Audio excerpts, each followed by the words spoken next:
سامعین حاضرین پردہ نشین خواتین اسلام السلام علیکم ورحمۃ اللہ تعالی وبرکاتہ۔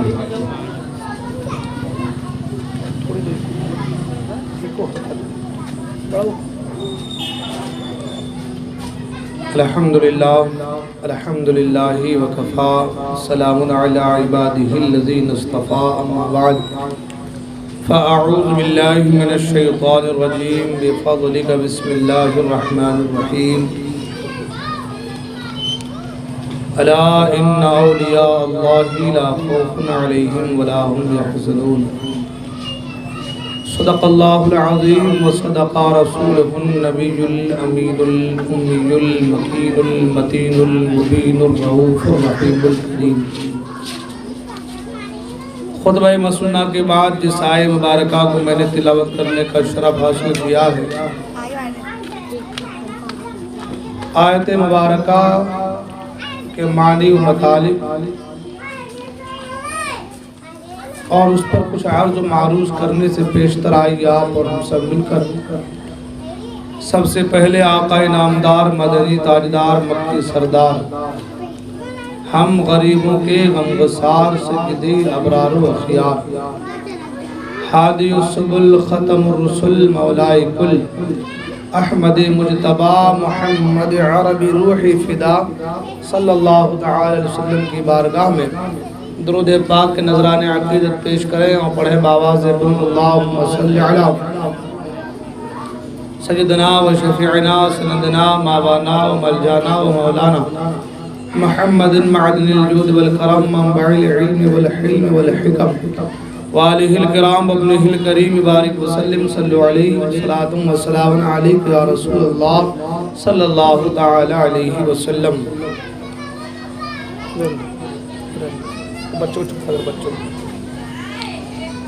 ایک بار نبی اور آل نبی کی بارگاہ میں اور درود پاک پڑھیں۔ اللہم صلی علی سیدنا مولانا محمد بارک وسلم صلو علیہ صلاة و سلام علیک یا رسول اللہ صلی اللہ تعالی علیہ وسلم۔ منقبت سرکار غوث عالم دستگیر رضی اللہ عنہ کے دو تین اشعار پیش کرنے کی سعادت حاصل کر رہا ہوں، توجہ کا طالب ہوں، توجہ کے ساتھ سماعت فرمائیں اور آپ سبھی حضرات بھی میرے ساتھ مل کر پڑھنے کی کوشش کریں انشاءاللہ الرحمن۔ بڑا لطف آئے گا، بڑا مزہ آئے گا۔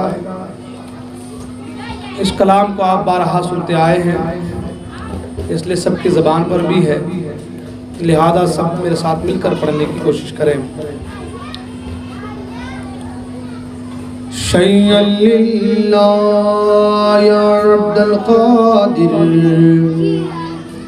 شیئا للہ یا عبد القادر، سکین البغداد یا شیخ الجیلانی، شیئا للہ یا عبد القادر، سکین البغداد یا شیخ الجیلانی، جیلانی، شیئا للہ یا عبد القادر، سکین البغداد یا شیخ الجیلانی، جیلانی، شیئا للہ یا عبد القادر، سکین البغداد یا شیخ الجیلانی۔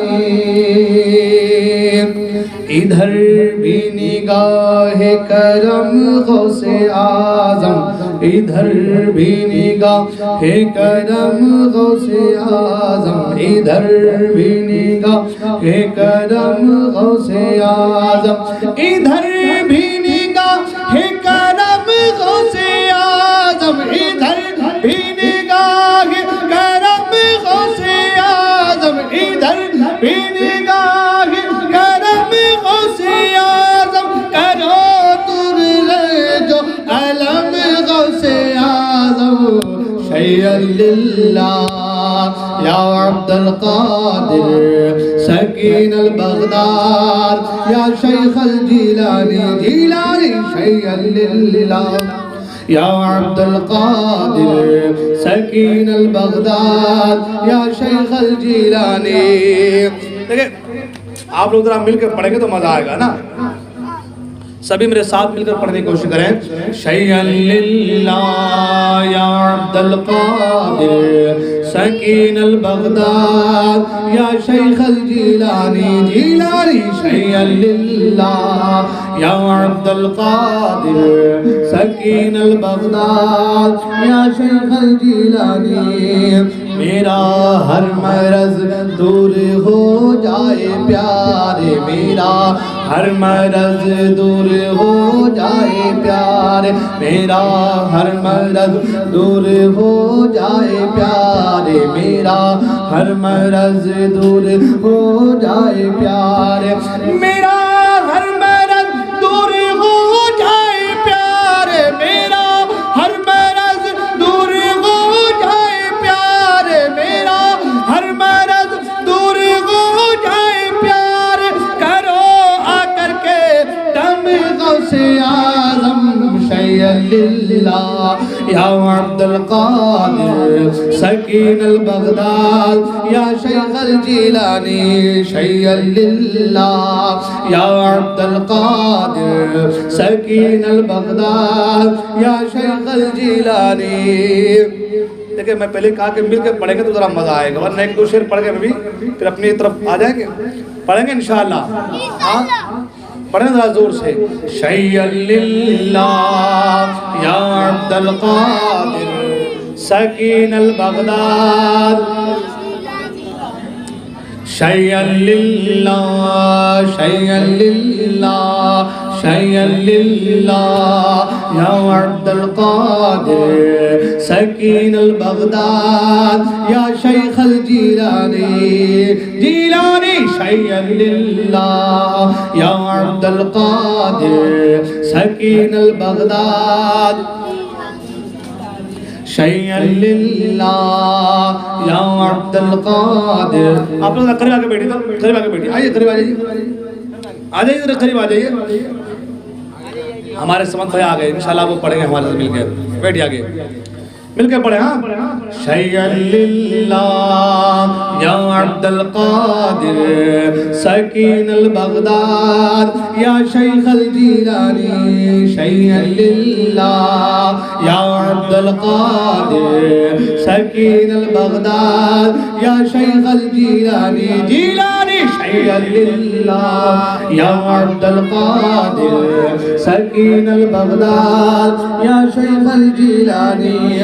میرا ہر مرض دور ہو جائے پیارے, میرا ہر مرض دور ہو جائے پیارے, میرا ہر مرض دور ہو جائے پیارے.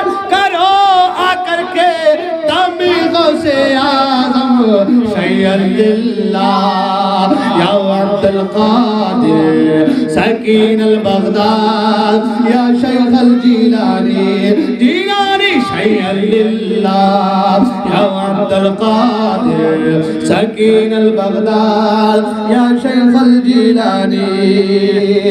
کہیں گر نہ جاؤں خدا را سنبھالو, کہیں گر نہ جاؤں خدا را سنبھالو, کہیں گر نہ جاؤں خدا را سنبھالو, کہیں گر نہ جاؤں خدا را سنبھالو, کہیں گر نہ جاؤں خدا را سنبھالو, کہیں گر نہ جاؤں خدا را سنبھالو.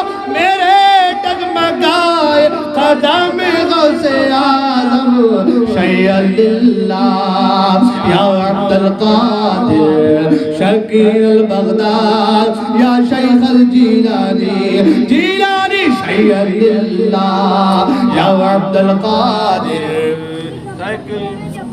سکین البغداد یا شیخ الجیلانی. شیئا للہ یا عبد القادر سکین البغداد یا شیخ الجیلانی. بہت چبھ رہا ہے خدا را نکالو, بہت چبھ رہا ہے خدا را نکالو, بہت چبھ رہا ہے خدا را نکالو, بہت چبھ رہا ہے خدا را نکالو, بہت چبھ رہا ہے خدا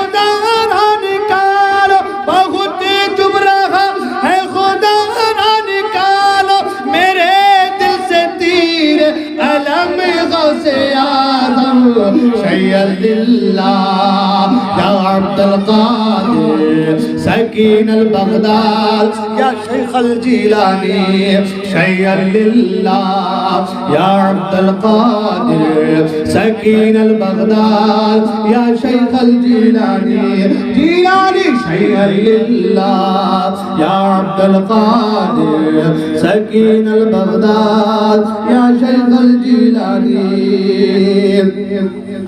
کھلاتا پلاتا ہے رب دو عالم کھلاتا پلاتا ہے رب دو عالم کھلاتا پلاتا ہے رب دو عالم کھلاتا پلاتا ہے رب دو عالم کھلاتا پلاتا ہے رب دو عالم کھلاتا پلاتا ہے رب دو عالم تجھے دے کے اپنی قسم غوث اعظم شیئا للہ یا عبد القادر سکین البغداد یا شیخ الجیلانی جیلانی شیئا للہ یا عبد القادر سکین البغداد یا شیخ الجیلانی شیئا للہ یا عبد القادر سکین البغداد یا شیخ الجیلانی مدینے سے نجد بلا کو نکالو مدینے سے نجد بلا کو نکالو مدینے سے نجد بلا کو نکالو مدینے سے نجد بلا کو نکالو خدا را ان کے سر کو قلم غوث اعظم شیئا للہ یا عبد القادر سکین البغداد یا شیخ الجیلانی شیئا للہ یا عبد القادر سکین البغداد یا شیخ الجیلانی تیرا ہوں میں تیرا میرے اس کہے کا تیرا ہوں میں تیرا میرے اس کہے کا تیرا ہوں میں تیرا میرے اس کہے کا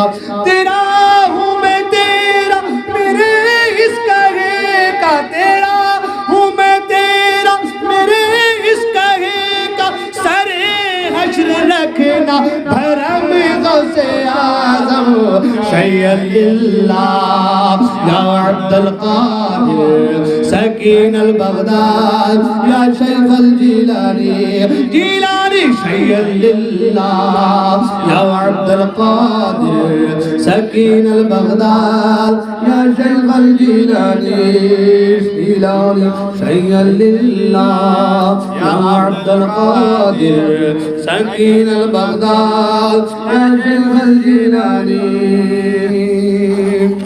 درود پاک پر اللہم صلی علی سیدنا مولانا محمد معدن الجود والکرم والہ وآلہ وسلم صلو علیہ صلاة والسلام علیہ یا رسول اللہ صلی اللہ تعالی علیہ وسلم حضرات محترم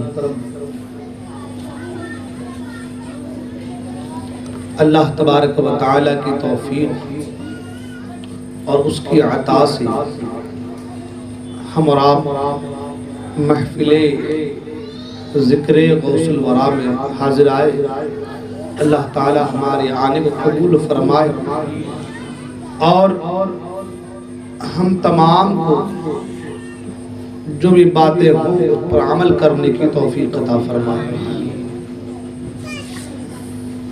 حضرات محترم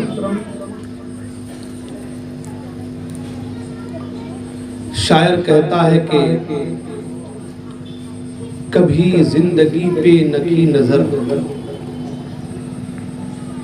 کبھی زندگی پہ نہ کی نظر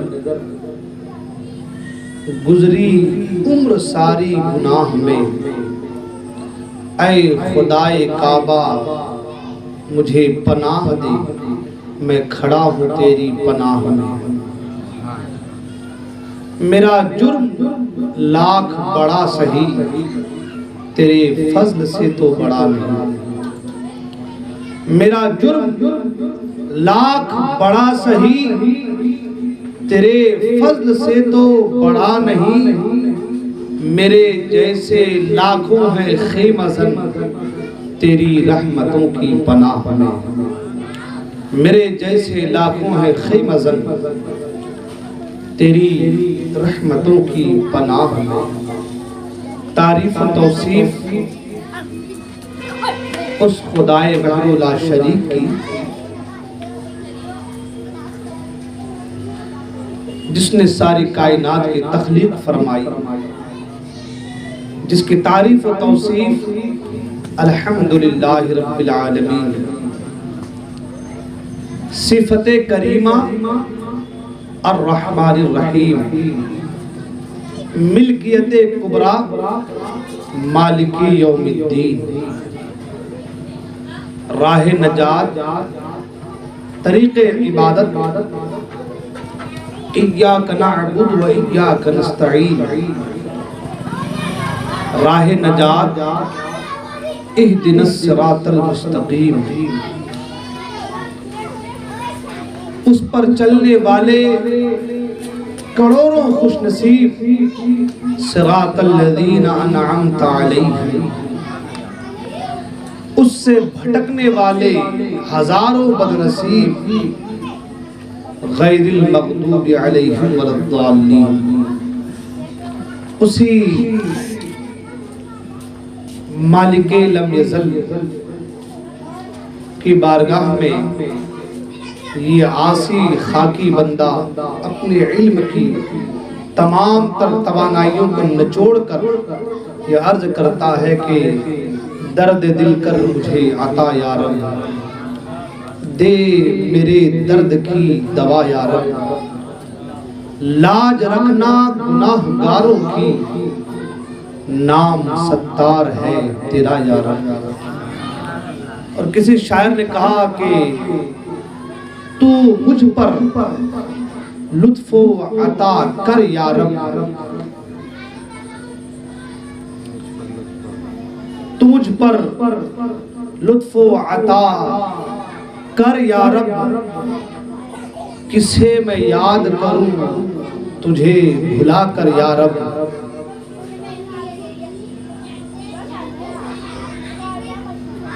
اللہ کی حمد کے بعد، حمد و ثنا کے بعد،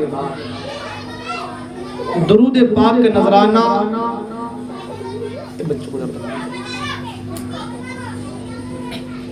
درود پاک کا نذرانہ اس حبیب مکرم کی بارگاہ میں کہ جس کے تعلق سے فرمایا گیا اے محبوب، اگر آپ کو پیدا کرنا مقصد نہ ہوتا تو میں کائنات کو پیدا نہ کرتا، لولاک لما خلقت الدنیا لولاک لما خلقت الارضین، نہ میں دنیا پیدا کرتا نہ میں زمین پیدا کرتا۔ یعنی پتہ یہ چلا کائنات مصطفیٰ کے لیے، زمین کا فرش مصطفیٰ کے لیے، آسمان کا شامیانہ مصطفیٰ کے لیے، ستاروں کی انجمن مصطفیٰ کے لیے، آبشاروں کا ترنم مصطفیٰ کے لیے، پھولوں کی مہک مصطفیٰ کے لیے، غنچوں کی چٹک مصطفیٰ کے لیے، پکار اٹھے بہار کی بہار، یو پی کا نکھار، دہلی کا قرار، ممبئی کی شان، کلکتہ کی آن، انڈیا کی جان، چلتے پھرتے کنز الایمان، امام احمد رضا خان، پکار اٹھے یا رسول اللہ، زمین و زمان تمہارے لیے، مکین و مکان تمہارے لیے، چنین و چنا تمہارے لیے، بنے دو جہاں تمہارے لیے، دہن میں زبان تمہارے لیے، بدن میں ہے جان تمہارے لیے، ہم آئے یہاں تمہارے لیے، اٹھے بھی وہاں تمہارے لیے، اٹھے بھی وہاں تمہارے لیے. اور مقطع میں فرماتے ہیں صبا وہ چلے کہ باغ پھلے، صبا وہ چلے کہ باغ پھلے، وہ پھول کھلے کہ دن ہو بھلے، لوا کے تلے ثنا میں کھلے، رضا کی زبان تمہارے لیے، رضا کی زبان تمہارے لیے. اور کہیں پکار اٹھتے ہیں وہ کمال حسن حضور ہے کہ گمان نقش جہاں نہیں، یہی پھول خار سے دور ہے، یہی شمع ہے کہ دھواں نہیں. اور پھر پکار اٹھتے ہیں میں نثار تیرے کلام پر، ملی یوں تو کس کو زبان نہیں، وہ سخن ہے جس میں سخن نہ ہو، وہ بیاں ہے جس کا بیاں نہیں. فرماتے ہیں کروں مدح اہل دول رضا، کروں مدح اہل دول رضا، پڑے اس بلا میں میری بلا، میں گدا ہوں اپنے کریم کا، میرا دین پارے نہ نہیں. میں گدا ہوں اپنے کریم کا، میرا دین پارے نہ نہیں. اور سارا کچھ کہنے کے بعد کہہ دیتے ہیں لیکن رضا نے ختم سخن اس پہ کر دیا، لیکن رضا نے ختم سخن اس پہ کر دیا. خالق کا بندہ خلق کا آقا کہوں تجھے، سرور کہوں کہ مالکو مولا کہوں تجھے، باغ خلیل کا گلے زیبا کہوں تجھے.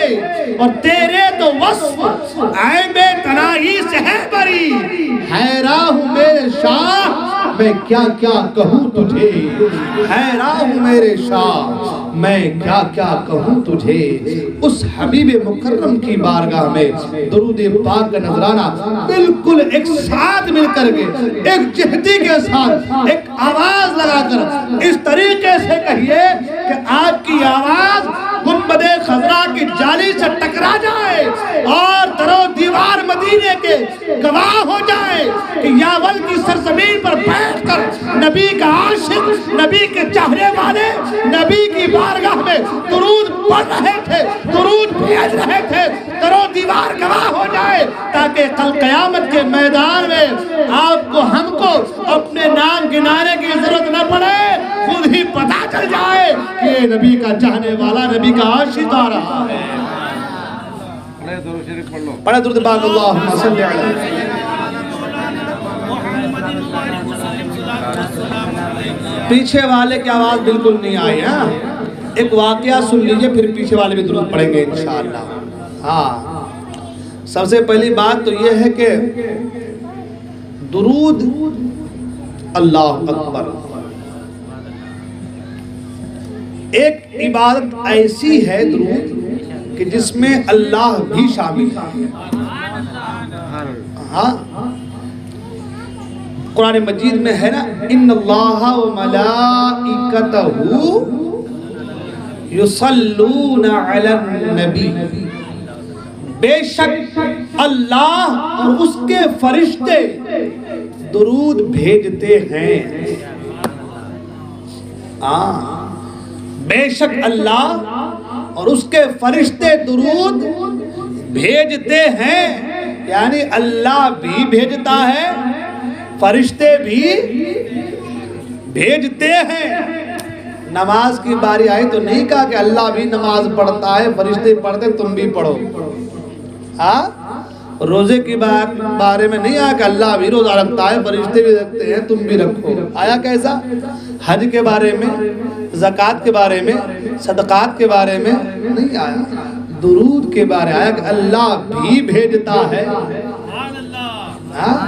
فرشتے بھی بھیجتے ہیں. اے ایمان والو تم بھی خوب خوب درود و سلام بھیجو. ہے کہ نہیں؟ اللہ دوسرا کام نہیں کرتا، حالانکہ اللہ ان چیزوں سے پاک ہے. درود کا معنی یہ یہاں پہ ہے کہ اللہ رحمتیں نازل فرماتا ہے. مگر سمجھنے والی بات ہے کہ مولا درود کے بارے میں کیوں کہا کہ اللہ بھی بھیجتا ہے، فرشتے بھی بھیجتے ہیں، ایمان والو تم بھی بھیجو؟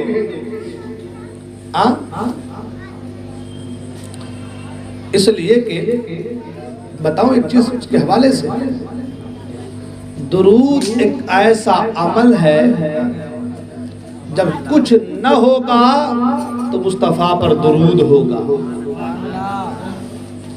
جب کچھ نہ ہوگا تو مصطفیٰ پر، یعنی آپ یوں سمجھ لیں ایک زمانہ ہمارے دادا تھے، پردادا تھے، ہمارے باپ پہ اس کے بعد ہم آئے، ہمارے بعد ہمارے اولادیں، اس کے بعد اس کی اولادیں،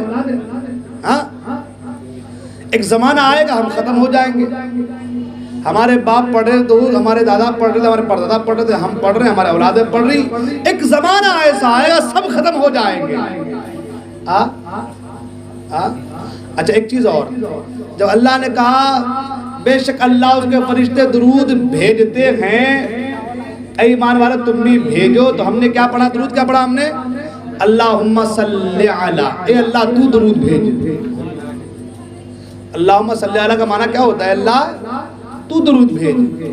اللہ ہم سے کہہ رہا ہے کہ درود بھیجو، اللہ بھیجتا ہے، فرشتے بھیجے، تم بھی بھیجو، تو ہم جو درود بھیج رہے ہیں تو کیسے بھیج رہے ہیں؟ ہم کہہ رہے ہیں اللہم صلی علی، اے اللہ تو درود بھیج۔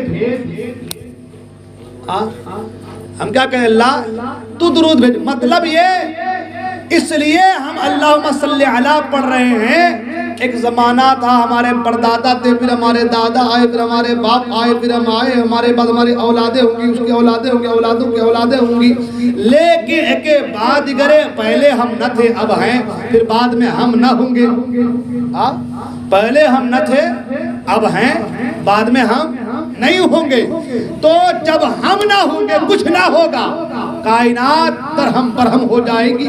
جب کچھ نہ ہوگا تو اس وقت مصطفیٰ پر درود کون بھیجے گا؟ جب کچھ نہ ہوگا تو خدا ہوگا، جب کچھ نہ ہوگا تو خدا ہوگا، اور جب خدا ہوگا تو مصطفیٰ پر درود ہوگا۔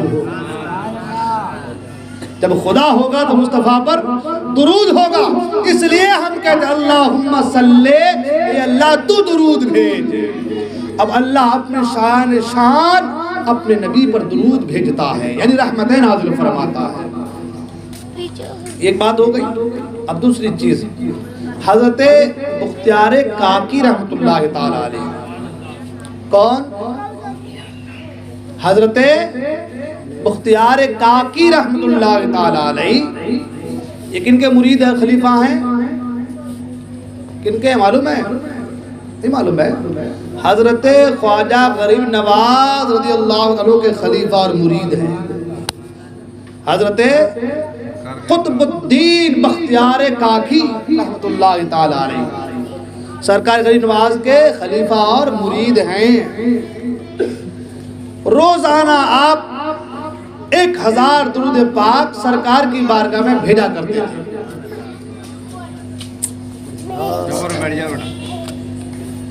روزانہ 1000 بار درود پاک سرکار کی بارگاہ میں بھیجا کرتے تھے۔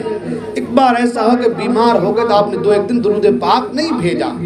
سرکار اقدس صلی اللہ علیہ وسلم حضرت بختیار کاکی کے دوست کے خواب میں آئے اور کہا کہ بختیار کاکی آج کئی دن سے میری بارگاہ درود نہیں بھیج رہا ہے، اس کو پوچھنا کہ وجہ کیا ہے۔ اس سے پتہ یہ چلا کہ جب بھی کوئی درود بھیجتا ہے تو مصطفیٰ سنتے ہیں، ہے نا؟ اور مصطفیٰ کو پسند ہے، مصطفیٰ کو جب کوئی درود بھیجتا ہے تو میرے مصطفیٰ کو پسند ہے۔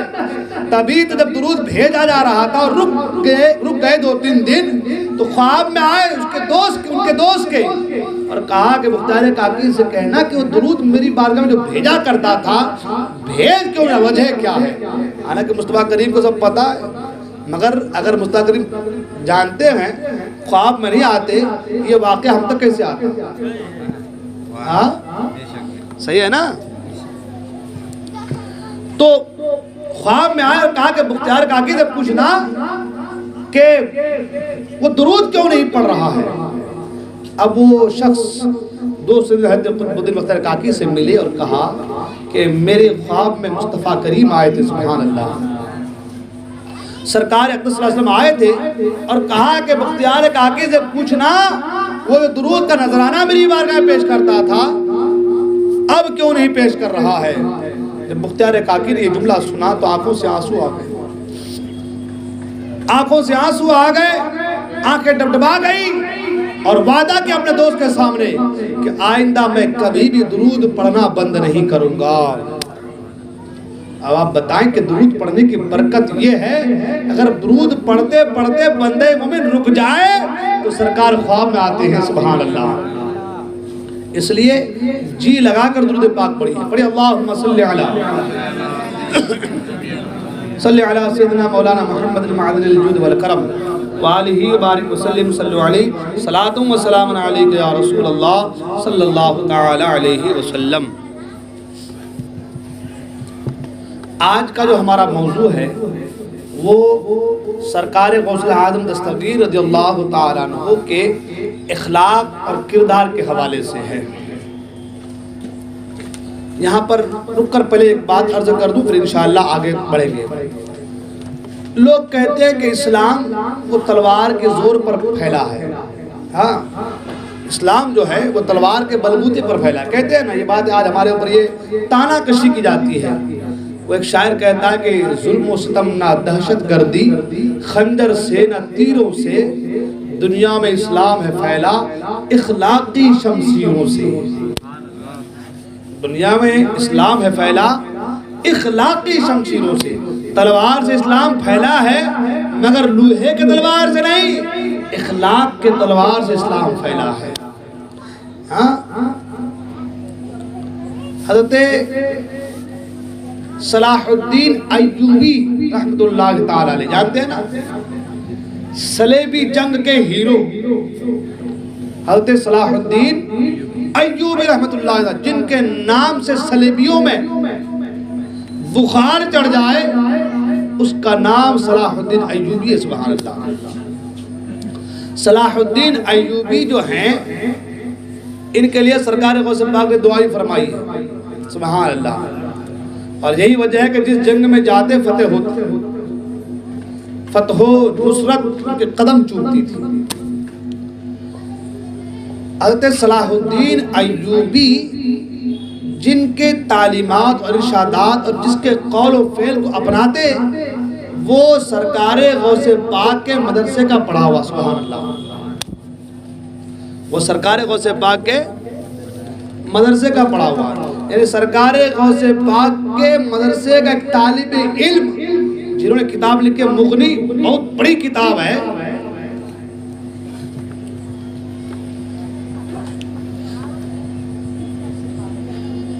ان کے رائٹر، مغنی کے رائٹر، ان کی تعلیمات، حالانکہ ان کے بعد جو تعلیماتیں تھی وہ تعلیمات غوث اعظم تھی، اب ان کی تعلیمات پر عمل کون کرتے تھے؟ صلاح الدین ایوبی رحمت اللہ تعالی علیہ۔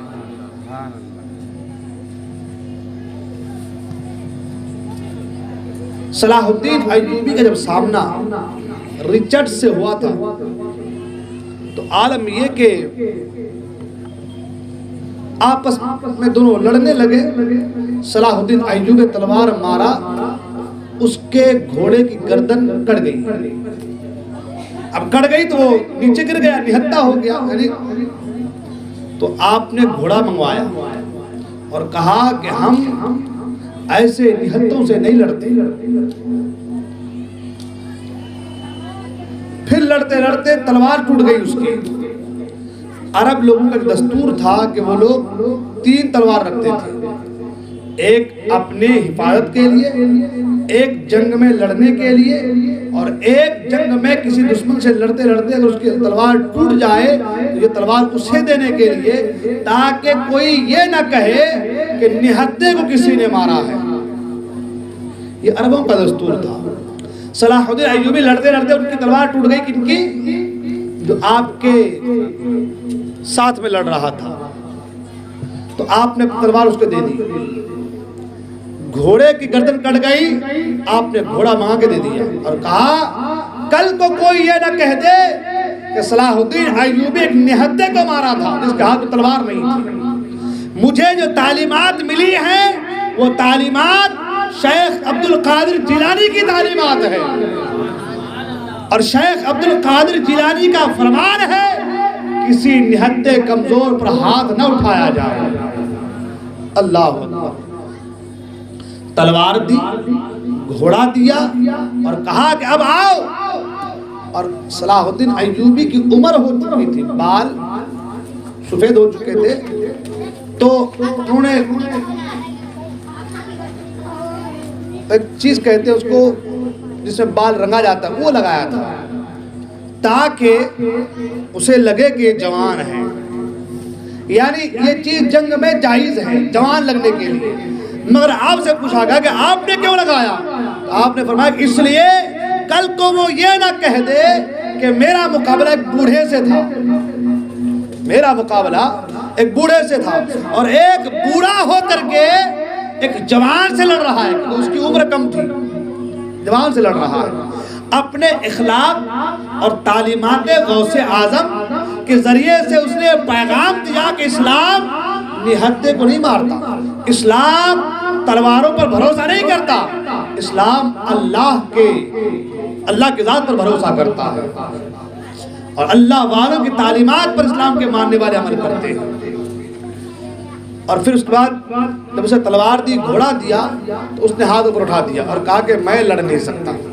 اسے پتا ہو گیا کہ اس نے کہا کہ میں تمہارے اسلام کے ہر چیز کو مانتا ہوں، اب میں لڑ نہیں سکتا۔ جب ہاتھ اٹھایا تو صلاح الدین ایوبی نے کہا کہ جو ہاتھ اٹھا دے اسے اب مارنے کی ضرورت نہیں ہے۔ اسے گرفتار کیا اور گرفتار کر کے اسے اس کے راج تک، یعنی اس کے ملک تک اسے پہنچوایا، اور اس کے ملک کا حال یہ تھا کہ ادھر جب اس کے ملک میں پتہ چلا کہ یہ جنگ میں گیا ہے تو اسی کا بھائی صلیبیوں کا، عیسائیوں کا، اسی کا بھائی اس کے تخت پر بیٹھ گیا، یعنی غداری عیسائی سے عیسائی نے کی، صلیبیوں سے صلیبیوں نے کی، اور وفاداری ایک صلیبی سے اس مسلمان نے اپنایا۔ یہ پیغام، یہ درس دیا تو تاریخ یہ بتاتی ہے اللہ اکبر کہ وہ جو آپ کے مد مقابل آیا تھا اس نے کہا کہ واقعی اسلام اتنا پیارا مذہب ہے اور اس کے ماننے والے صحیح میں اتنے مخلص و ملنسار اور اتنے وفا شعار ہیں کہ جس کی نظیر کسی اور مذہب میں نہیں ملتی۔ یہ سرکار غوث اعظم دستگیر رضی اللہ تعالیٰ کے تعلیمات کا نتیجہ تھا۔ سرکار غوث اعظم دستگیر رضی اللہ تعالیٰ عنہ ہمیشہ غریبوں کی خبرگیری، محتاجوں کی دیکھ ریکھ، منکسر المزاج، عالی مرتبت ہونے کے باوجود خاکساری، عاجزی، اور اتنی خاکساری فرمایا گیا کہ سرکار غوث اعظم دستگیر رضی اللہ تعالیٰ عنہ غریبوں کے ساتھ، فقیروں کے ساتھ بیٹھ جاتے تھے۔ کسی کے ساتھ بھی کھانے کے لیے غریب اگر بلائے تو آپ یہ نہیں دیکھتے تھے کہ میں بڑا عالی مرتبت ہوں، آپ ان کے ساتھ کھانے بیٹھ جاتے تھے۔ اور امیروں کے حوالے سے بڑے سخت رہتے تھے، امیروں کے حوالے سے بڑے وقار کے ساتھ رہتے تھے۔ ایک بات اور یاد آ گئی یہاں پہ سرکار غوث اعظم دستگیر رضی اللہ کے حوالے سے ہے کہ سرکار غوث اعظم دستگیر رضی اللہ کی بارگاہ میں ایک بادشاہ نے کچھ تحائف پیش کیے، کچھ اشرفیاں ایک اس میں ڈال کر کے سرکار غوث پاک کی بارگاہ میں پیش کیا، بٹوے میں ڈال کے سرکار غوث پاک نے واپس کر دیا، فرمایا جاؤ اس کی ہمیں حاجت نہیں ہے۔ اس نے پھر بھیجا، کہا یہ خلیفہ کی طرف سے ہے، قبول کر لیں، کہا مجھے حاجت نہیں۔ جب بار بار اصرار کیا گیا تو آپ نے اس پوٹلی کو اپنے ہاتھ سے نچوڑا، جب نچوڑا تو اس پوٹلی سے خون نکلنا شروع ہوا، اور آپ نے فرمایا کہ یہ حرام کا پیسہ تو عبد القادر کے بارگاہ میں پیش کر رہے ہو، تو کسی غریب کے خون کو چوس کر کے پیسہ کمایا گیا ہے، اس غریب کے خون سے سیکھے ہوئے پیسے کو عبد القادر کی بارگاہ میں پیش کر رہے ہو، ان پیسوں سے غریبوں کا خون ٹپک رہا ہے۔ تو آپ نے اسے نچوڑا تو اس میں سے خون ٹپکنا شروع ہوا۔ یہ سرکار غوث پاک عالم ہے۔ یہی وجہ ہے کہ سرکار غوث پاک رضی اللہ عنہ امیروں کے ساتھ بالکل باہمت حوصلے کے ساتھ بالکل کھڑے رہتے تھے، اور جب غریبوں کی بات آتی تو غریبوں کے ساتھ بیٹھتے تھے، ملنسار، عاجزی، انکساری، تواضع، تضرع، اور ایسا کہ بالکل وہ کہتے ہیں نا ایک ہی صف میں کھڑے ہو کے محمود و عیاض، نہ کوئی بندہ رہا نہ کوئی بندہ نواز، اتنا حلیم الطبع اور اتنا جو ہے عاجزی، انکساری۔ سرکار غوث پاک رضی اللہ عنہ خود فرماتے ہیں کہ میں نے 300 عمل پر تحقیق کیا، 300 ایسے عمل پر تحقیق کیا کہ جو عمل جس کے ذریعے سے اللہ کا قرب حاصل ہو سکے، 300، یاد رکھیں، توجہ دیجیے آپ لوگ، بالکل یہ بات جو میں کہنے جا رہا ہوں اگر یہ باتیں آپ کے ذہن میں اتر گئی نا انشاءاللہ تو بہت مزہ آئے گا، آپ لوگوں کی زندگی بدل سکتی ہے۔ 300 عمل پر کس نے؟ میرے غوث نے فرمایا کہ میں نے تحقیق کیا 300 عمل پر، اور ایسا عمل جس عمل کے ذریعے سے اللہ کا قرب حاصل ہو سکے، تو 300 عمل میں جو سب سے زیادہ مجھے بہتر عمل نظر آیا کہ جس کے ذریعے سے بندہ اللہ کا قرب حاصل کرتا ہے، جس کے ذریعے سے بندہ سب سے زیادہ اللہ کا قریب ہوتا ہے، غوث پاک فرماتے ہیں کہ وہ عمل غریبوں کو کھانا کھلانے والا عمل ہے، غریبوں کی دیکھ ریکھ کرنے والا عمل ہے۔ اور یہی وجہ ہے کہ سرکار غوث پاک رضی اللہ تعالیٰ غریبوں سے اتنی محبت، فقیروں سے اتنا پیار کہ اپنے خادم کو اپنے گھر کے دروازے کے باہر کھڑا کر دیتے اور جو ہے روٹی وغیرہ لے کر کھڑا کر دیتے اور کہتے جو بھی آئے تو پوچھنا، جو غریب ہو بھوکا ہو تو اسے کھانا کھلانا، جو بھوکا ہو تو اسے کھانا کھلانا۔ بغداد جب آپ تعلیم حصول علم کے حصول کے لیے، تعلیم حاصل کرنے کے لیے جب آپ بغداد پہنچتے ہیں تو اس وقت بھی آپ کا حال یہ ہے کہ آپ اپنے پیسوں کو، اپنے چیزوں کو غریبوں میں تقسیم کر اللہ پر، خود بھوکے ہیں، پیاسے ہیں، مگر غریبوں کی خبرگیری فرما رہے ہیں۔ سبحان اللہ، یہ غوث اعظم کی ذات ہے۔ اور آپ کو پتہ ہے یہ چیزیں کہاں سے آئیں؟ سرکار غوث اعظم دستگیر رضی اللہ عنہ اور حضور اکرم صلی اللہ علیہ وسلم میں بہت ساری باتیں ایسی تھی جو مشابہ بظاہر نظر آتی تھی، اس لیے کہ انبیاء اللہ کی صفات کا مظہر ہوتا ہے اور اولیاء نبی کی صفات کا مظہر ہوتا ہے۔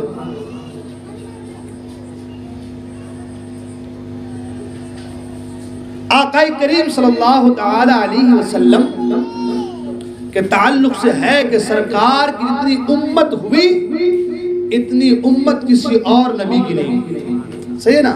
سرکار نے خود فرمایا کہ قیامت کے دن میں اپنی امت پر فخر محسوس کروں گا۔ سرکار نے فرمایا کہ نکاح کرو تو ایسی عورت سے نکاح کرو جو زیادہ بچہ دے، سرکار نے فرمایا تاکہ قیامت کے دن میں اپنی امت پر فخر محسوس کروں۔ اللہ اکبر۔ تو سرکار اقدس صلی اللہ علیہ وسلم جتنی امتیں ہوئی اتنی امت کسی اور نبی کی، اور جتنے اولیاء میں جتنے مرید غوث پاک کے ہوئے اتنے کسی اور کے نہیں ہوئے۔ سرکار اقدس صلی اللہ علیہ وسلم کو جتنی نبوتیں عطا ہوئی سراپا معجزہ بن کر کے آئے، ہے نا؟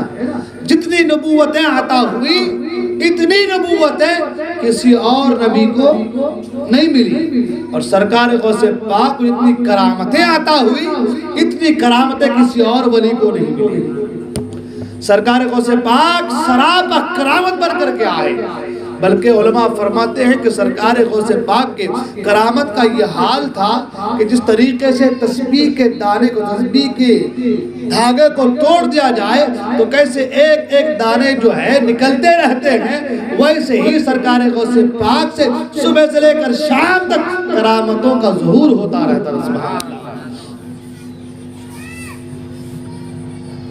تو بہت ساری باتوں میں مشابہت نظر آتی ہے، حالانکہ نبی کا مقام اتنا بلند و بالا ہے، کوئی ولی کتنا بڑا کیوں نہ ہو جائے اس مقام تک نہیں پہنچ سکتا، لیکن ایک سمجھانے کے اعتبار سے کہ نبی کی امتیں زیادہ، ہمارے نبی کی سرکار غوث اعظم کے غلام زیادہ ہے، مرید زیادہ۔ نبی سراپا معجزہ بن کر آئے، غوث پاک سراپا کرامت بن کر کے آئے، سبحان اللہ۔ نبی کریم صلی اللہ علیہ وسلم کے اخلاق کے حوالے سے قرآن میں ہے، اللہ نے فرمایا وَإِنَّكَ لَعَلَىٰ خُلُقٍ عَظِيمٍ۔ اللہ نے آپ کے اخلاق کو بلند فرمایا، خلق عظیم پر آپ کو فائز فرمایا۔ آپ کے اخلاق اتنے پیارے کہ کافر بھی کلمہ پڑھنے پر مجبور ہو جائے۔ کفاروں نے کلمہ پڑھا آپ کے اخلاق کریمانہ کو دیکھے، اور سرکار غوث پاک کے اخلاق اتنے پیارے کہ اللہ اکبر، جو بھی آپ کے اخلاق کو دیکھتا آپ کا شاہدہ یا آپ کا غلام بن جاتا تھا، سبحان اللہ۔ سرکار غوث پاک کے اخلاق کے کیا کہنے، سبحان اللہ۔ سرکار غوث اعظم دستگیر رضی اللہ تعالیٰ عنہ ایک بار حج کے لیے نکلے، سرکار غوث پاک ایک بار حج کے لیے نکلے۔ جب حج کے لیے نکلے سرکار غوث پاک تو ایک جگہ قیام کرنا تھا، رکنا تھا، تو لوگ آئے تو آپ نے پوچھا کہ اس گاؤں میں سب سے زیادہ غریب کون ہے؟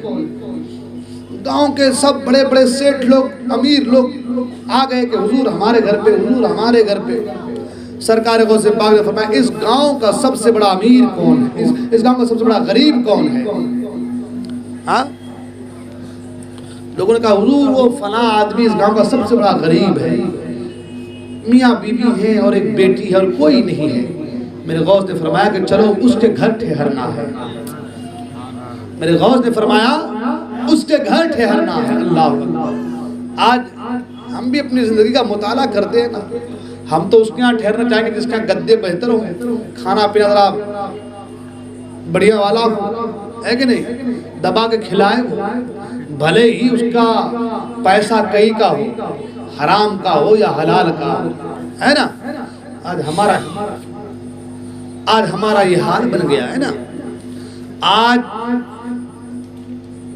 ریاکاری، دکھاوا، انا اتنا کٹ کر لوگوں میں بھر گیا ہے کہ اللہ کی پناہ۔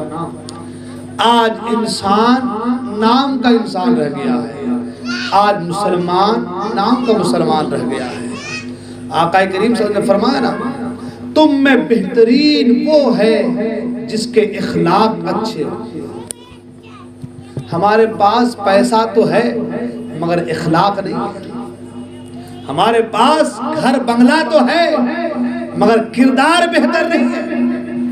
ہمارے کردار تو آج غیروں سے بھی گئے گزرے ہو گئے، غیروں سے بھی ہمارے کردار آج گئے گزرے ہو گئے۔ تاریخ کے اوراق کو پلٹ کر دیکھیں تو معلوم چلے گا کہ مسلمانوں سے تجارت کرنا لوگ فخر سمجھتے تھے، اور آج مسلمانوں سے تجارت کرنا لوگ عار سمجھتے ہیں۔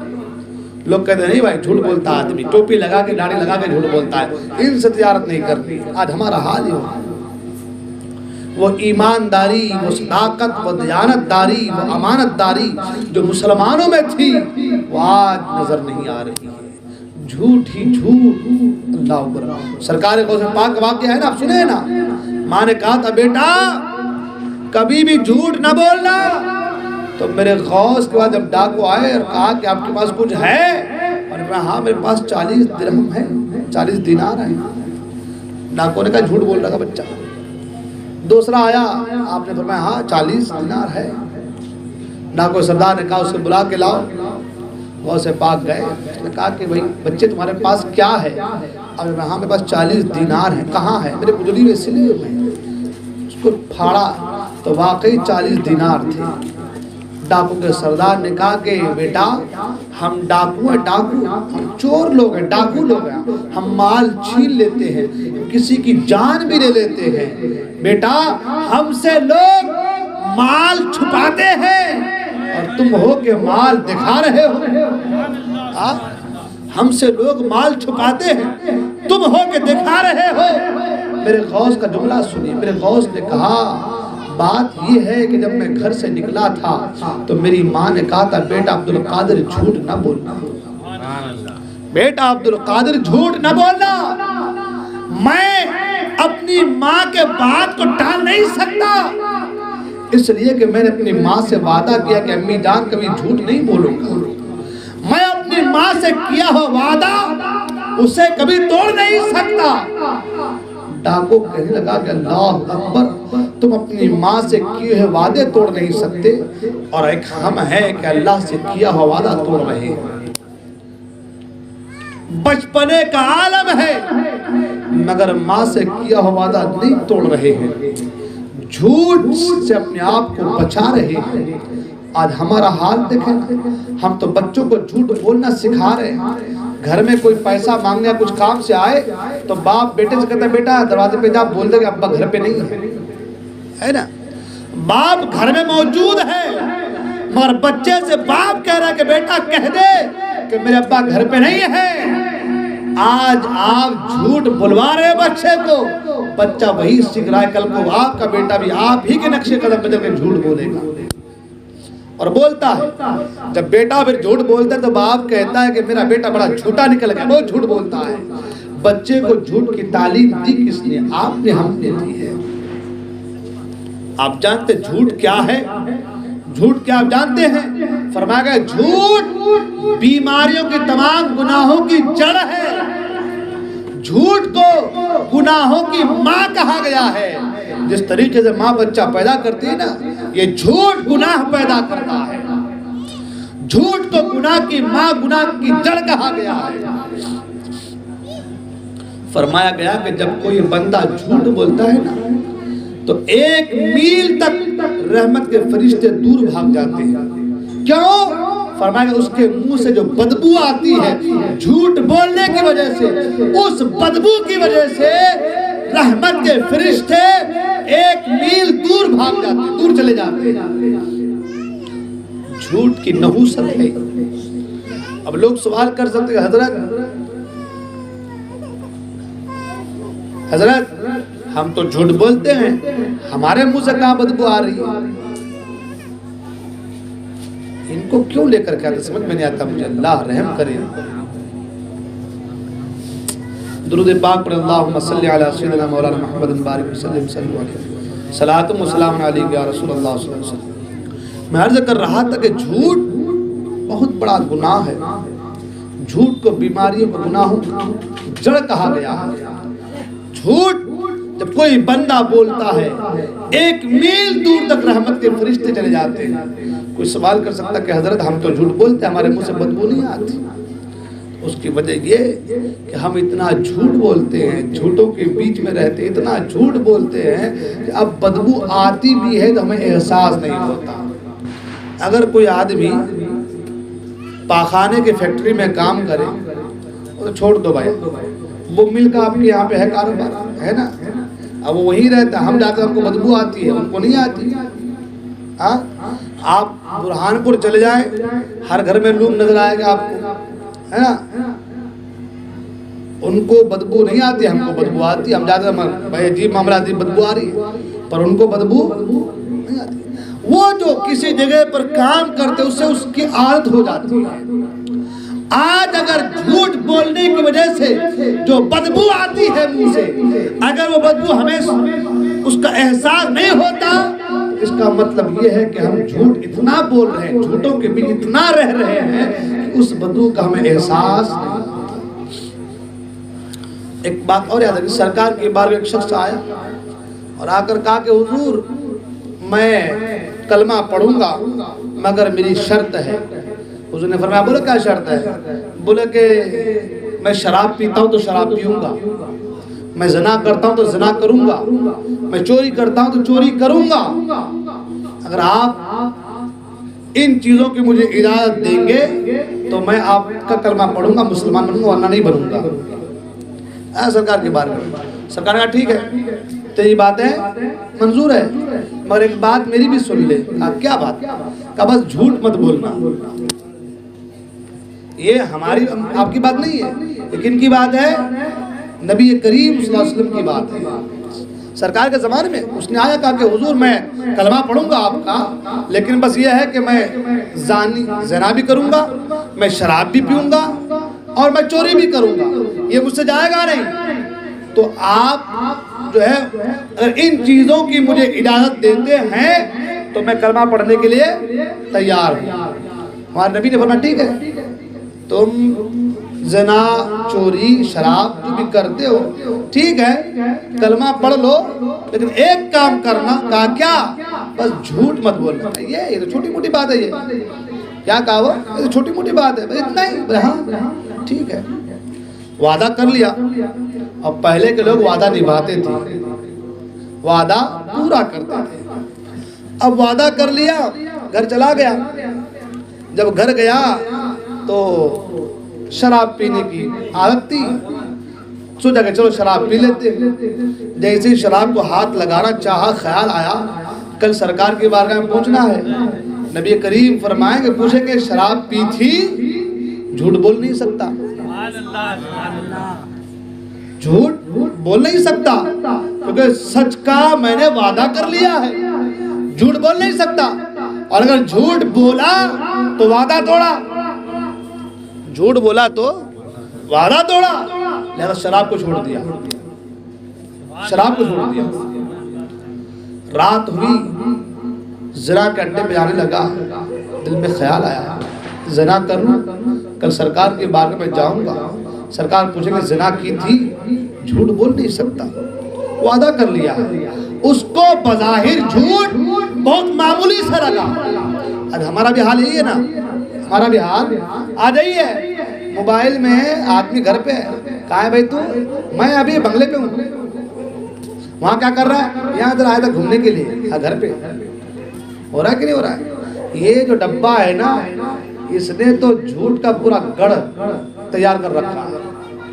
یہ تو ایسا حال ہے کہ بندہ بیچ میں دیوار ہے، وہ اس دیوار کے پاس ہے، اس دیوار کے پیچھے کہاں ہے تو یہ فلاں میں فلاں دھماکہ چل رہا ہے کہ نہیں؟ بڑا معاملہ ہے۔ تو اس کو بھی لگا کہ جھوٹ، جیسے آج ہم کو لگ رہا ہے کہ جھوٹ معمولی ہے، چھوٹی موٹی بات ہے، لیکن فرمایا گیا جھوٹ تمام گناہوں کی جڑ ہے، جھوٹ سے ہر گناہ پیدا ہوتا ہے۔ اور پریشان زنا کروں گا تو کل سرکار پوچھیں گے، جھوٹ بول نہیں سکتا، زنا کو چھوڑ دیا۔ رات کو گیا چوری کرنے کے لیے، جب چوری کرنے کے لیے قدم بڑھایا، خیال آیا کہ سرکار پوچھیں گے چوری کی تھی؟ جھوٹ بول نہیں سکتا، چوری کو چھوڑ دیا۔ صبح ہوئی، سرکار کی بارگاہ میں آیا اور کہا حضور میں جھوٹ کو بہت معمولی سمجھ رہا تھا، میں زنا کو بڑا سمجھ رہا تھا، چوری کو بڑا سمجھ رہا تھا، شراب کو بڑا سمجھ رہا تھا، ان برائیوں کو بڑا سمجھ رہا تھا، اور ان کے مقابل میں جھوٹ کو حقیر سمجھ رہا تھا، چھوٹا سمجھ رہا تھا، لیکن مجھے معلوم ہو گیا یہ جھوٹ تمام برائیوں کی جڑ ہے، لہذا حضور آج سے میں تمام برائیوں سے توبہ کرتا ہوں اور صدق دل سے کلمہ پڑھ رہا ہوں، اور آج کے بعد سے میں کبھی کوئی برائی نہیں کروں گا، اور خاص طور پر کبھی جھوٹ نہیں بولوں گا۔ پتہ یہ چلا کہ جھوٹ کی وجہ سے آدمی ہر برے کام کرتا نظر آ رہا ہے، اور جھوٹ سے بچ جائے تو پھر آدمی ہر برائی سے اپنے آپ کو بچا لیتا ہے۔ اس لیے جھوٹ کو معمولی نہ سمجھو، جھوٹ کو معمولی نہ سمجھو، جھوٹ یہ بہت بری بلا ہے۔ سرکار قصبہ نے فرمایا کہ ہاں 40 دینار ہیں، ڈاکو حیران کے بچے سے ہم سے چھپاتے ہیں، تم دکھا رہے ہو؟ کہا میری ماں سے وعدہ کیا تھا، توڑ نہیں سکتا، میری ماں سے وعدہ کیا تھا، توڑ نہیں سکتا۔ ڈاکو رونے لگا، اپنی ماں سے کیے ہوئے وعدے تم اسے توڑ نہیں سکتے، آج کئی سالوں سے ہم اللہ سے کیے وعدے توڑ رہے ہیں۔ کہا کہ اے عبدالقادر میں آپ کے ہاتھ پر ہاتھ دیتا ہوں، تمام گناہوں سے توبہ کرتا ہوں، اور مجھے کلمہ پڑھا دیجئے اور اپنے غلامی میں شامل فرما لیجئے۔ سرکار غوث پاک کے ہاتھ پر ہاتھ دیا اور اپنے تمام ساتھیوں ڈاکوؤں سے کہا کہ تم لوگ جاؤ، تم لوگ آزاد ہو، جو کرنا چاہو کرو، اب میں سرکار غوث پاک کے غلامی میں آ گیا۔ تمام ڈاکوؤں نے کہا کہ آپ گناہ میں ہمارے سردار تھے، توبہ کرنے میں بھی اب ہمارے سردار ہیں، ہم سب بھی توبہ کرتے ہیں، آج کے بعد ہم کبھی چوری نہیں کریں گے، ڈاکہ زنی نہیں کریں گے، سب کے سب کلمہ پڑھ لیے، سب کے سب سرکار غوث پاک کے ہاتھ پر ہاتھ دے کر کے آپ کی غلامی میں آ گئے۔ تاریخ بتاتی ہے وہ 40 لوگ تھے، 40 ڈاکو تھے، سب نے سرکار غوث پاک کو بھی بچپنے کا عالم ہے، سرکار غوث پاک کے ہاتھ پر ہاتھ دے کر آپ کی غلامی میں آتے ہیں، اور سرکار غوث پاک کی نظر پڑتی ہے، وہ 40 کے 40 اپنے دور کے ولی کامل نظر آتے ہیں۔ سبحان اللہ، یہ میرے غوث کی شان ہے، یہ میرے غوث کا کرم ہے، اور یہ سچ بولنے کی برکتیں ہیں، سچ بولنے کی برکتیں ہیں یہ، لہذا جھوٹ سے اپنے آپ کو بچائیے۔ میں عرض کر رہا تھا کہ سرکار غوث پاک رضی اللہ تعالیٰ عنہ نے کہا کہ اس گاؤں میں سب سے زیادہ غریب ہے کون ہے؟ کہا کہ وہ فلاں ہے، جو میاں بیوی ہے، اس کی ایک بیٹی ہے، وہ بہت زیادہ غریب ہے۔ غوث پاک نے فرمایا چلو اس کے یہاں ٹھہرتے ہیں۔ اللہ، میرے غوث نے فرمایا چلو اس کے یہاں ٹھہرتے ہیں۔ اب حال یہ کہ سرکار غوث اعظم دستگیر رضی اللہ تعالیٰ اس کے یہاں جا کر کے ٹھہرے۔ جب ٹھہرے اب لوگ دور دور سے آنے لگے سرکار کی زیارت کے لیے، سرکار غوث پاک کی زیارت پہ آنے لگے، اور تحفے تحائف، کوئی سونا لے کر کے آ رہا ہے، کوئی چاندی لے کر کے آ رہا ہے، کوئی دینار کوئی درہم لے کر کے آ رہا ہے، کوئی مویشی لے کر کے آ رہا ہے، اتنا لایا کہ اس غریب کا پورا گھر بھر گیا، اس غریب شخص کا پورا گھر بھر گیا۔ سرکار غوث پاک رات رکے اور صبح کو وہ سارا کا سارا سامان اس غریب کو دے دیا، عطا کر دیا، ہبا کر دیا، اور آگے بڑھ گئے۔ علماء فرماتے، تاریخ والے فرماتے ہیں کہ وہ بوڑھا اور بوڑھی، وہ دونوں میاں بیوی اس گاؤں کے سب سے زیادہ غریب تھے۔ سرکار غوث پاک ایک رات کیا گزارے، وہ لوگ اس گاؤں کے سب سے بڑے مالدار نظر آنے لگے۔ یہ میرے غوث پاک کرم ہے کہ میرے غوث پاک اپنے غلاموں سے کتنی محبت کرتے ہیں اور غریبوں کی کتنی خبر لیتے ہیں۔ سرکار غوث اعظم دستگیر رضی اللہ عنہ کا اخلاق کہ آپ تواضع، انکساری اور عاجزی کے ساتھ پیش آتے ہیں۔ یہاں تک کتابوں میں آیا ہے کہ سرکار غوث پاک جا رہے تھے اور بچے راستے میں کھیل رہے تھے۔ ایک بچے نے کہا کہ اے عبد القادر جیلانی، یہ لیجئے 1 پیسہ لے کر کے جائیے اور بازار سے میرے لیے مٹھائی لے کر کے آئیے۔ تو میرے غوث نے یہ نہیں کہا کہ بازار کیسے جاؤں، میں بڑا آدمی ہوں، تم نے مجھ سے کیسے سوال کر دیا، ایک بچہ ہو کر کے مجھے بازار بھیجتے ہو۔ میرے غوث نے یہ نہیں کہا، بلکہ غوث اعظم دستگیر رضی اللہ تعالیٰ اس بچے سے 1 پیسہ لیے بازار گئے، اس بچے کو مٹھائی لا کر کے دیا، مگر چہرے پر ذرا سا بھی بل، ذرا بھی شکن نہیں آئی۔ اسی طریقے دوسرے بچے بھی آئے اور کہا کہ عبد القادر ہمارے لیے بھی بازار سے مٹھائی لا کر کے دو۔ سرکار غوث پاک بازار گئے اور جا کر کے مٹھائی لا کر کے بچوں میں تقسیم فرما دی۔ یہ سرکار غوث پاک کی عاجزی ہے، انکساری ہے۔ لیکن آج ہمارا حال تو یہ ہے کہ ہم اتنے کڑک والے معاملات ہمارے، تو چھوٹا ہے تو سلام کر، میں بڑا ہوں میں نہیں کرتا، تو چھوٹا ہے تو ساتھ میرے آ، تو آ میرے پاس، میں تیرے گھر پہ نہیں جاتا۔ یہ حال ہے کہ نہیں ہمارا حال؟ ہاں، آج ہمارا یہ طریقہ ہے کہ نہیں؟ ہمارا طریقہ بن گیا ہے۔ جس کے پاس تھوڑا پیسہ آ گیا، مال و متاع آ گیا، اب اس کا حال یہ کہ وہ غریبوں سے ہاتھ ملانے کو بھی کترا رہا ہے، غریبوں سے بات کرنے کو بھی کترا رہا ہے۔ اب اس کا حال یہ کہ اس کی سنگت، اس کی صحبت اب بڑے لوگوں میں اس کا جو اسٹیٹس تھا وہ بڑھ گیا، وہ اعلیٰ کوالٹی کا ہو گیا۔ حالانکہ وہ اعلیٰ کوالٹی نہیں ہوتی، وہ سب سے ادنا کوالٹی ہے۔ جو بڑوں کے ساتھ دوستی کر کے عیاشیوں کے اڈے کو آباد کرے، وہ سب سے زیادہ حقیر و ذلیل انسان ہے۔ تو کہنے کا مطلب یہ کہ آج ہمارا حال یہ ہو گیا ہے کہ ہم بڑے ہیں تو ہم چھوٹے کو سلام، چھوٹوں سے بات، چھوٹوں کے جانا۔ آپ دیکھ لیں اپنے معاشرے میں کہ اگر گاؤں میں 2 شادی ہے اور دونوں جگہ سے آپ کو دعوت آئی ہے، ایک مالدار کے یہاں کی شادی ہے اور ایک غریب کے یہاں کی شادی ہے، تو بندہ پہلے مالدار کے یہاں جائے گا، ہے نا؟ بندہ جو ہے مالدار کا ہے، غریب کا نہیں جائے گا. وہ سوچے گا کہ بھئی یہاں جائیں گے کھانا پھٹ جائے گا، کیا ہوگا، نہیں ہوگا. اس کے یہاں جائیں گے کھانا بڑا ہے، اچھا کھانے کو ملے گا، اچھے معاملات رہیں گے. ہمارے یہاں دستور بن گیا ہے. لیکن سرکار غوث اعظم دستگیر رضی اللہ عنہ بڑوں کو بھاؤ نہیں دیتے تھے، بالکل کڑک ساتھ رہتے تھے، بالکل کوئی بھاؤ نہیں. اور غریبوں کے ساتھ جہاں بٹھائے سرکار غوث پاک وہیں بیٹھ جاتے تھے. یہاں تک فرمایا کہ سرکار غوث پاک ایک بار خچر پر سوار ہو کر کے جا رہے تھے. کچھ لوگ کھانا کھانے بیٹھ گئے جنگل میں، بلایا کہ آؤ کھانا کھاؤ. آپ گھوڑے سے اترے، خچر سے اترے اور ان کے ساتھ کھانا کھانے کے لیے زمین پر بیٹھ گئے. یہ میرے غوث کی عاجزی، ان کے ساری. اور یہی وجہ ہے، یہی وہ چیزیں ہیں جن کے ذریعے سے بندہ کامیاب ہوتا ہے. یہی وہ چیزیں ہیں. آج آپ لوگ سوچ رہے ہیں کہ حضرت تقریر ایسی کر رہے ہیں کہ آج بالکل سلا دے رہے ہیں، ہے نہیں؟ ہے نا؟ آج تقریر ایسی ہوئی کہ حضرت بالکل سلا دے رہے ہیں، بالکل ایسی باتیں کر رہے ہیں، اخلاق پہ شروع کر دیا. حضرت کے حال بالکل سمجھائے جا رہے ہیں، بتائے جا رہے ہیں. میں اس لیے بتا رہا ہوں کہ تقریر تو آپ غوث پاک کی کرامتیں بہت سن لیں گے. آپ کرامتیں تو بہت سننے میں آئیں گی. اور غوث پاک کی کرامتوں کے کیا کہنے. سرکار غوث پاک نے جب قصیدہ غوثیہ لکھا تو اس انداز سے لکھا کہ ایک ایک شعر کو پڑھتے جائیں گے آپ تو آپ کو معلوم چلے گا کہ سرکار غوث پاک کی کیا کیا کرامتیں ہیں، کیا کیا فضیلتیں ہیں اور کیا کیا برکتیں ہیں. سبحان اللہ. آپ فرماتے ہیں انل جیلی محی الدین اسمی. میرے غوث فرماتے کہ انل جیلی محی الدین اسمی، میں جیل کا، جیلان کا رہنے والا ہوں. جیلان جو ہے اس کا ایک قصبہ، ایک گاؤں جو ہے جہاں پہ آپ پیدا ہوئے، اس کو جیل کہتے. جیل اس لیے جیل سے جیلانی، جیلان ہے. سبحان اللہ.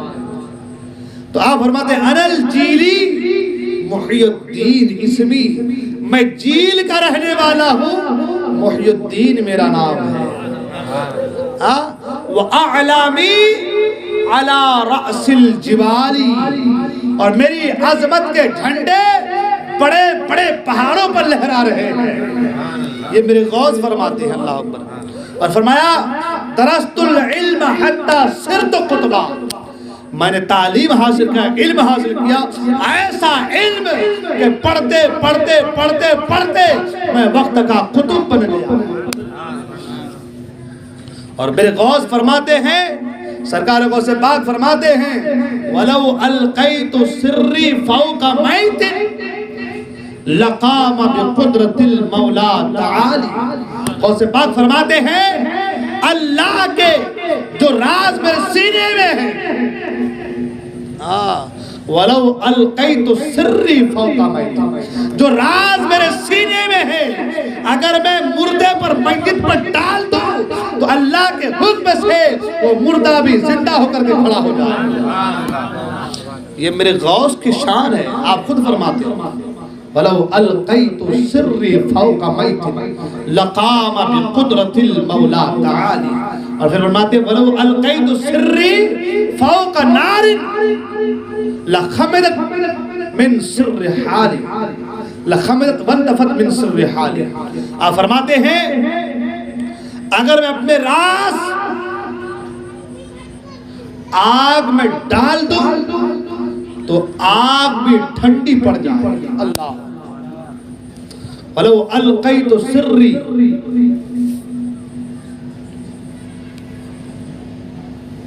وَلَوْ أَلْقَيْتُ سِرِّي فَوْقَ مَيْتٍ لَقَامَ بِقُدْرَةِ الْمَوْلَى تَعَالِ. وَلَوْ أَلْقَيْتُ سِرِّي فِي جِبَالٍ لَدُكَّتْ وَاخْتَفَتْ بَيْنَ الرِّمَالِ. اب فرماتے اگر میں اپنے راز پہاڑ پر ڈال دوں تو پہاڑ بھی ریزہ ریزہ ہو جائے. پہاڑ کے اندر بھی سکت نہ ہو، طاقت نہ ہو تو اس راز کو برداشت کر سکے. اللہ اکبر. اب آپ بتائیں کیا کیا راز میرے غوث کے سینے میں ہے. اللہ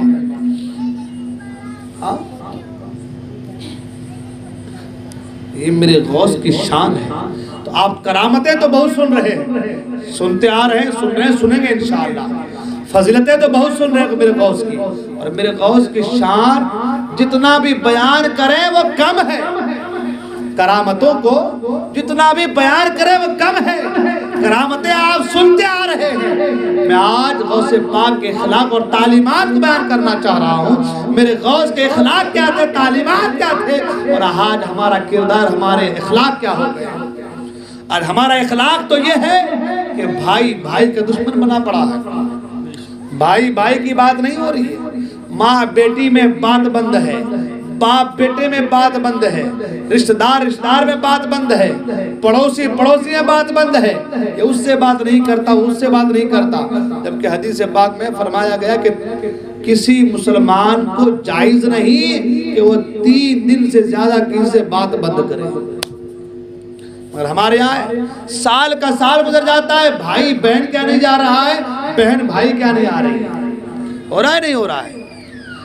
تو تعلیمات غوث اعظم اور اخلاق غوث اعظم یہ ہے کہ آپ اپنے اخلاق کو بہتر بنائیے, اپنے اخلاق کو غوث اعظم کے تعلیمات کے سانچے میں ڈھالیے, تو آپ کا معاشرہ, آپ کا ماحول, آپ کی سوسائٹی, آپ کا گھر بہتر. کرامتیں بہت سن لیے ہم, بے شک وہ کرامتیں ہیں, لیکن ساتھ ہی ساتھ اپنے اندر چینجنگ لانی ہے, بدلاؤ لانا ہے, اپنے آپ کو بدلنا ہے, اپنے بارے میں سوچنا ہے کہ بھائی ہم کیا کر رہے ہیں, کیا کرنا چاہیے. میرے غوث فرماتے ہیں کہ اگر جو اپنے پڑوسی کا خیال نہ کرے اس کا ایمان درست ہی نہیں ہے. پڑوسی بھوکا سوئے, تم کھا کر کے پیٹ بھر کے سو, میرے غوث فرماتے ہیں کہ تمہارا ایمان درست ہی نہیں, تمہارا ایمان درست نہیں ہے. آج پڑوسی کیا ہے, جو ہمارے گھر سے لگ کے جس کی دیوار ہے وہ ہمارا پڑوسی ہے. فرمایا گیا 40 گھر ادھر, 40 گھر ادھر, 40 گھر ادھر, 40 گھر ادھر, آگے 40 گھر, پیچھے 40 گھر, دائیں 40 گھر, بائیں 40 گھر, یہ میرے پڑوسی ہیں, یہ میرے پڑوسی ہیں. اور ان پڑوسیوں میں سے کوئی ایک بھی ایک رات بھوکا سویا تو فرمایا گیا کل قیامت کے میدان میں تمہیں اس کا حساب دینا ہوگا. تمہیں اس کا حساب دینا ہوگا کہ تم کھا کر سوئے, تمہارا پڑوسی بھوکا کیسے سویا, تم پیٹ بھر کر سوئے, تمہارا پڑوسی بھوکا کیسے سویا, اس کے بارے میں تمہیں حساب دینا ہے. آج دیکھیں نا ہمارا حال, سیٹھ کا بیٹا ہے تو گلے میں اتنا بڑا لوکیٹ ڈالا ہے چاندی کا, سیٹھ کا بیٹا, موبائل ہے 25,000 کا, 30,000 کا. مگر ہمارے غریب میں کوئی, ہمارے پڑوس میں کوئی غریب ہے جس کے گھر میں پترے نہیں ہیں, بارش ہوتی ہے تو پانی گرتا ہے, مگر توفیق نہیں ہوتی کہ چین جو یہ گلے میں ڈالے یہ حرام ہے, اسے اتار کر کے پیک کر کے کسی غریب کے گھر میں پترے لگا دے تاکہ وہ پانی سے محفوظ ہو جائے. بارش ہوتی ہے تو غریب اپنے گھر کے چھت کو پتروں کو ہاتھ سے پکڑا رہتا ہے کہ بچے ہیں, بارش ہو رہی, بھیگ جائیں گے, بچوں کو تکلیف ہوگی. کتنی شدت, کتنی تکلیف, کتنی مصیبت میں ہمارا پڑوسی ہے, مگر ہمارا حال یہ ہے کہ ہم آئے ڈی جے میں پیسے اڑا رہے. ہمارا حال یہ ہے, اور ہم اپنے آپ کو مسلمان کہتے ہیں, ہم کہتے ہیں مسلمان ہیں, ڈی جے میں ہم پیسے اٹھا رہے ہیں, خرافات پہ خرافات. اب تو حد یہ ہے کہ ہجڑوں کو لا کے نچایا جا رہا ہے, سنا ہے, ہاں, ہجڑوں کے ساتھ پپیاں لی جا رہی ہیں. اب تو حال یہ ہو گیا. یہ اسلام اور دین کے ساتھ غداری ہے. دین کو سرے بازار رسوا و بدنام کرنا ہے.